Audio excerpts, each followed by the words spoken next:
جس نے اپنی بیوی سے مباشرت کی اور پوری طرح خواجمانی نہیں کیا تو اس کو پتھری کی بیماری ہونی ممکن ہے۔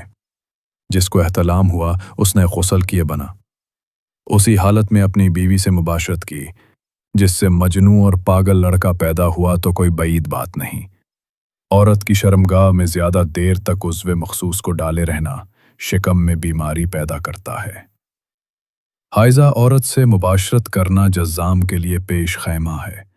سن رسیدہ عورتوں سے مباشرت جوانوں کو بوڑھا بنا دیتی ہے اور صحت مند کو مریض بنا دیتی ہے۔ نیند کی کمی ذہنی دباؤ کو جنم دیتی ہے۔ مشغول رہنا بیماری سے بڑی حفاظت ہے۔ وہ شخص کبھی بیمار نہیں پڑتا جو شکایت کم اور شکر زیادہ کرتا ہے۔ اگر زیادہ پسینہ آئے تو جان لو کہ جگر میں گرمی کی شکایت پیدا ہو گئی ہے۔ دل کا بوجھ کم کرنا ہو تو معاف کرنا سیکھو۔ زندگی بدلنے کے لیے نیت صاف اور نیند پوری ہونی چاہیے۔